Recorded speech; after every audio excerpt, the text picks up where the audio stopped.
I'm going to present 3 projects in rapid fire. I don't have much time to do it. And I want to reinforce 3 ideas with that rapid fire presentation. The first is what I like to call a hyper-rational process. It's a process that takes rationality almost to an absurd level.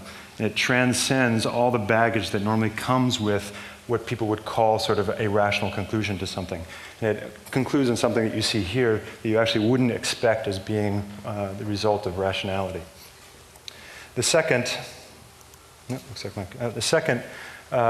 is that this process does not have a signature. There is no authorship. Architects are obsessed with authorship. This is something that has editing and it has teams, but in fact we no longer see within this process the traditional master architect creating a sketch that his minions carry out. And the third is that it challenges, and this is the length of this, very hard to support why I connect all these things, but it challenges the high modernist notion of flexibility. High modernists said we will create sort of singular spaces that are generic, almost anything can happen within them.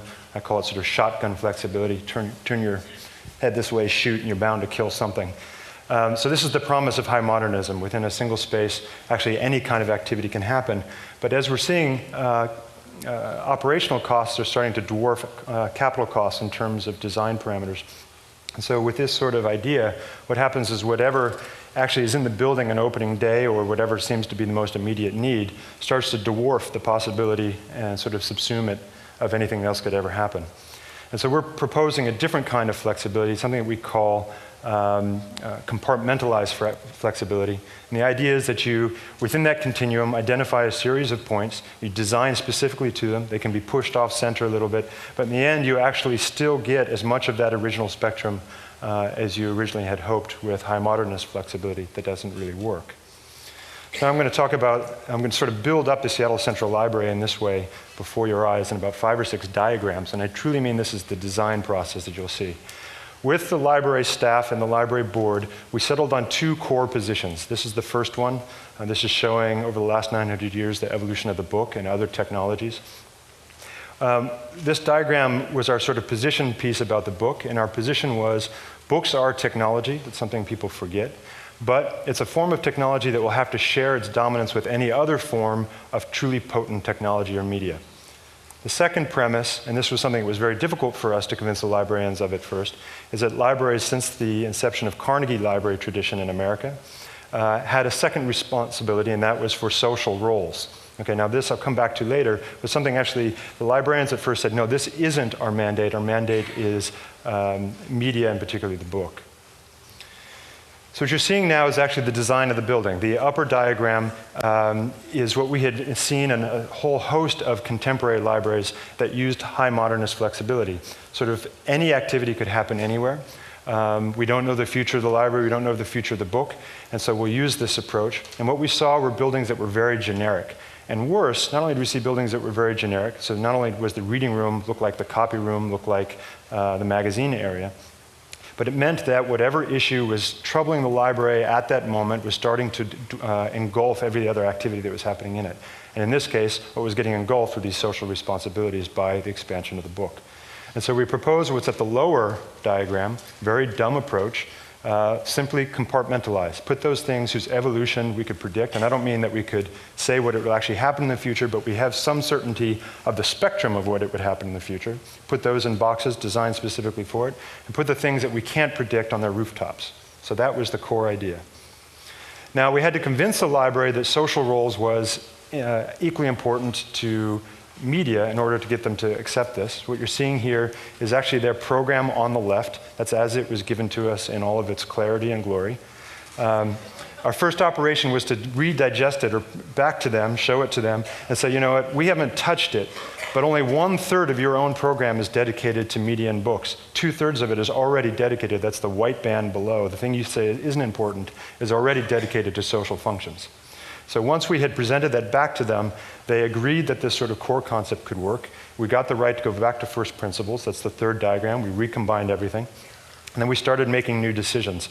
What you're seeing on the right is the design of the library, specifically in terms of square footage. On the left of that diagram here, you'll see a series of 5 platforms, sort of combed collective programs. And on the right are the more indeterminate spaces, things like reading rooms, whose evolution in 20, 30, 40 years we can't predict. So that literally was the design of the building. They signed it, and to their chagrin, we came back a week later and we presented them this. Okay, and as you can see, it is literally the diagram on the right. Okay, we just sized, really, I mean that literally. The things on the left-hand side of the diagram, those are the boxes. We sized them into 5 compartments. They're super efficient. We had a very low budget to work with. We pushed them around on the site to make very literal contextual relationships. The reading room should be able to see the water. The main entrance should have a public plaza in front of it to abide by the zoning code and so forth. So you see the 5 platforms, those are the boxes. Within each one, a very discrete thing is happening. The area in between is sort of an urban continuum, these things that we can't predict their evolution to the same degree. To give you some sense of the power of this idea, the biggest block is what we call the book spiral. It's literally built in a very inexpensive way. It is a parking garage for books. It just so happens to be on the 6th through 10th floor of the building, but that is not necessarily an expensive approach. And it allows us to organize the entire Dewey Decimal System on one continuous run. No matter how it grows or contracts within the building, it will always have its clarity to end the sort of trail of tears that we've all experienced in public libraries. And so this was the final operation, which was to take these blocks that were all pushed off kilter and to hold onto them with a skin. That skin serves double duty, again, for economics. One, it is the lateral stability for the entire building. It's a structural element, but its dimensions were designed not only for structure, but also for holding on every piece of glass. The glass was then, I'll use the word impregnated, but it had a layer of metal that was what we call stretched metal. That metal acts as a microlouver. So from the exterior of the building, the sun sees it as totally opaque, but from the interior, it's entirely transparent. So now I'm going to take you on a tour of the building. Let's see if I can find it. For anyone who gets motion sickness, I apologize. So this is the building. And I think what's important is when we first unveiled the building, the public saw it as being totally about our whim and ego. And it was defended, believe it or not, by the librarians. They said, look, we don't know what it is, but we know it's everything that we need it to be based on the observations that we've done about the program. This is going into one of the entries. So it's an unusual building for a public library, obviously. So now we're going into what we call the living room. This is actually a program that we invented with the library. It was recognizing that public libraries are the last vestige of public free space. There are plenty of shopping malls that allow you to get out of the rain in downtown Seattle, but there are not so many free places that allows you to get out of the rain. So this was an unprogrammed area where people could pretty much do anything, including ETL, play chess, and so forth. Now we're moving up into what we call the mixing chamber. That was the main sort of technology area in the building. You have to tell me if I'm going too fast for you.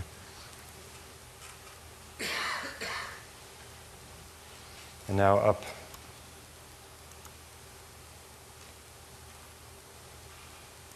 This is actually the place that we put into the building so I could propose to my wife right there. She said yes. I'm running out of time, so I'm actually going to stop. I can show this to you later, but if I can very quickly get into the book spiral, because I think it's, as I said, this is the main reading room, the most unique part of the building. You dizzy yet? Okay, so here, this is the book spiral.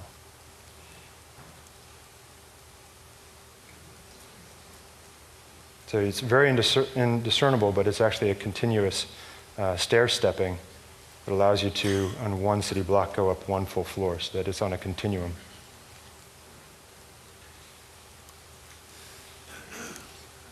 Okay, now I'm going to go back and I'm going to hit a second project. I'm going to go very, very quickly through this. This is this Dallas theater. It was an unusual client for us because they came to us and they said, we need you to do a new building. We've been working in a temporary space for 30 years, but because of that temporary space, we've become an infamous theater company. Theater is really focused in New York, Chicago, and Seattle, with the exception of the Dallas Theater Company.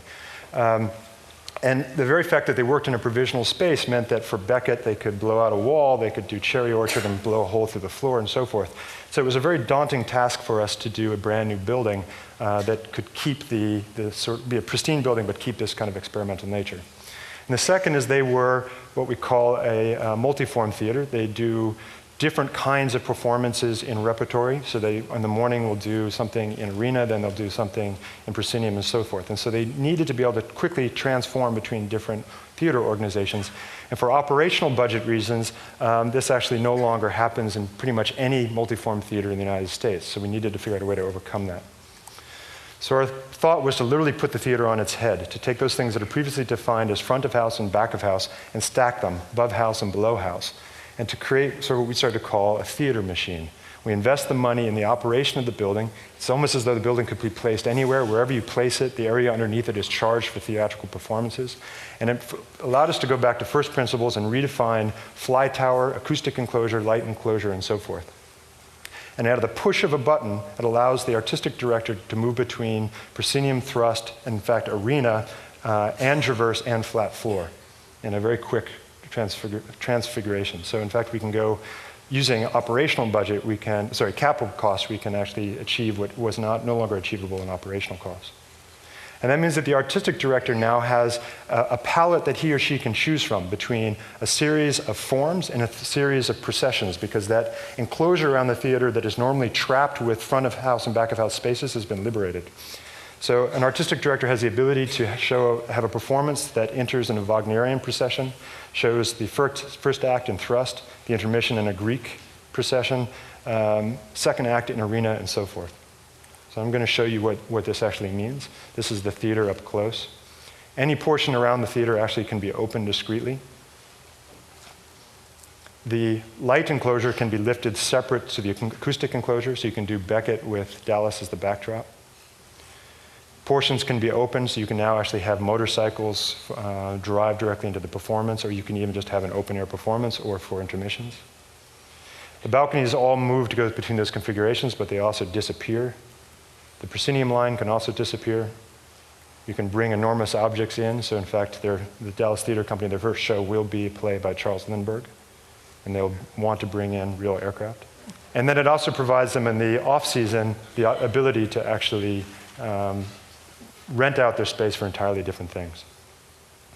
This is it at night, from a distance. Open up entire portions for different kinds of events, and at night, again, remove the light enclosure, keep the acoustic enclosure. This is a monster truck show. I'm going to show now the last project. This also was an unusual client. They inverted the whole idea of development. They came to us and they said, unlike normal developers, they said, we want to start out by providing a contemporary art museum in Louisville. That's our main goal. And so instead of being a developer that sees an opportunity to make money, they saw an ability to be a catalyst in their downtown. And the fact that they wanted to support the Contemporary Art Museum actually built their pro forma, so they worked in reverse. And that pro forma led us to a mixed-use building that was very large in order to support their aspirations of the art, but it also opened up opportunities for the art itself to collaborate, interact with commercial spaces that actually artists more and more want to work within. And it also charged us with thinking about how to have something that was both a single building and a credible sort of sub-buildings. So now this is Louisville's skyline, and I'm going to take you through the various constraints that led to the project. First, the physical constraints. We actually had to operate on 3 discrete sites, all of them well smaller than the size of the building. We had to operate next to the new Muhammad Ali Center and respect it. We had to operate within the 100-year floodplain. Now this area floods 3 to 4 times a year, and there's a levee behind our site similar to the ones that broke in New Orleans. Have to operate behind the I-64 corridor, a street that cuts through the middle of these separate sites. So we're starting to build a sort of nightmare of constraints in a bathtub. Underneath the bathtub are the city's main power lines. And there was a pedestrian corridor that they wanted to add that would link a series of cultural buildings, and a view corridor, because this is the historic district that they didn't want to obstruct with the new building. And now we're going to add 1.1 million square feet. And if we did the traditional thing, that 1.1 million square feet, these are the different programs. Traditional thing would be to identify the public elements, place them on site, so now we'd have a really terrible situation, a public thing in the middle of a bathtub that floods. And then we would size all the other elements, the different commercial elements, hotel, luxury housing, office, and so forth, and dump it on top. And we would create something that was unviable. In fact, and you know this is called the Time Warner Building. So our strategy was very simple. Just lift the entire block, flip some of the elements over, reposition them so they have appropriate views and relationships to downtown, and make circulation connections and reroute the road. So that's the basic concept. Now I'm going to show you what it leads to. Okay, it seems very formal, willful gesture, but something derived entirely out of the constraints. And again, when we unveiled it, there was sort of nervousness that this was about an architect making a statement, not an architect who was attempting to solve a series of problems. Now, within that center zone, as I said, we have the ability to mix a series of things. So here you can see that this sort of an X-ray, the towers are totally developer-driven. They told us the dimensions, the sizes, and so forth, and then we focused on taking all the public components, the lobbies, the bars, everything that the different commercial elements would have, and combined it in the center in this sort of subway map in the transfer zone that it would also include the Contemporary Art Museum. So that creates a situation like this, where you have artists who can operate within an art space that also has an amazing view on the 22nd floor, but it also has proximity that the curator can either open or close, that allows people on exercise bicycles to be seen or to see the art and so forth. It also means if an artist wants to invade something like a swimming pool, they can begin to do their exhibition in a swimming pool, so they're not forced to always work within the confines of a contemporary gallery space. So how to build this? It's very simple. It's a chair. So we begin by building the cores. As we're building the cores, we build the Contemporary Art Museum at grade that allows us to have incredible efficiency and cost efficiency. This is not a high-budget building. The moment the cores get to mid-level, we finish the art museum, we put all the mechanical equipment in it, and then we jack it up into the air. This is how they build really large aircraft hangars, for instance, the ones that they did for the A380. Finish the cores, finish the meat, and you get something that looks like this. Now, I only have about 30 seconds, so I want to start an animation, and we'll conclude with that. Thank you.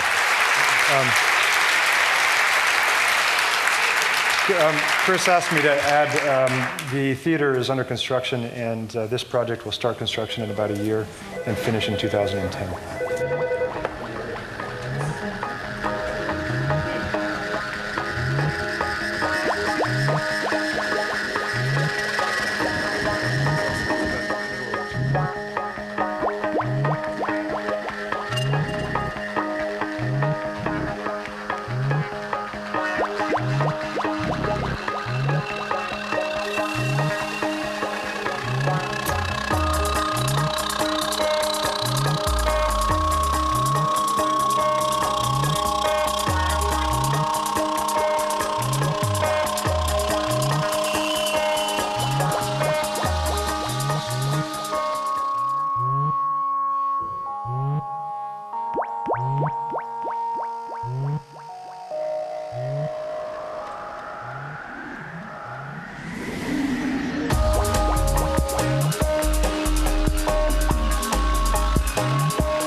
What if great ideas weren't cherished? What if they carried no importance or held no value?